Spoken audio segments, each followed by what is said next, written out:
नमस्कार मित्रांनो, मी बहार सूर्यवंशी. मित्रांनो, काल मी एका पत्नी पीडितांना भेटायला गेलेलो. ते स्वतः कॉन्स्टेबल आहेत. ठीक आहे. तर तिकडे एक घटना घडली. एक फिर्यादी आली महिला आणि आणि तिकडे 376च्या कलमाखाली गुन्हा नोंदवत होती, रेपचा. ठीक आहे. तर फिर्याद घेणारी पण PSI पण महिला होती. ठीक आहे. तर जेव्हा ते म्हणाले की 2021 पासून माझ्यावर रेप होतो, तर तेव्हा त्यांनी मग लिहितात थांबलेले. ते बोलले, काय 2021 पासून मग कसं काय तुमच्यावरती रेप होतोय?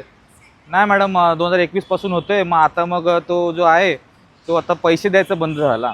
तर पैसे द्यायचा बंद झाला म्हणून ते रेपची केस टाकायला गेलेले. तर मग त्यांनी सांगितलं की मी घेणार नाही आहे केस तुझी. PSIने सांगितलं की मी घेणार नाही. तर ह्या बाईने काय केलं, तिथे जाऊन सिनियरला भेटले. तर सिनियर होते पोलीस, आपले पुरुष. तर त्यांनी सरळ डायरेक्ट त्यांना बोलले त्या PSIला की बाबा असं का करताय तुम्ही, घ्या ना, एवढी महिला आहेत तुमच्या आणि तुम्ही महिला असून घेत नाहीत ते तक्रार. असं करून त्यांना झापलं. तर त्या महिला त्यांना म्हणाल्या की सर, तुम्ही पहिले त्यांची फिर्याद तरी ऐका ती काय बोलतायत ते. मग तेव्हा त्यांनी सांगितलं की 2021मध्ये त्यांच्यावरती रेप झाला आहे. मग ते बोलले, अरे काय 2021मध्ये कसं काय होईल? मग तेव्हापासून रेप होतोय माझ्यावरती. आणि आता मग ते कळलं की बाबा पैसे द्यायचे बंद झाले म्हणून ती रेपची केस दाखल करायला आलेली. तर हे काय चाललंय? म्हणजे मजा दोघे जण घेत आहेत, पण सजा फक्त एकट्यालाच होते. तर तुमचं यावर काय मत आहे? तुमची प्रतिक्रिया मला कमेंटमध्ये कळवा. जय हिंद, जय महाराष्ट्र.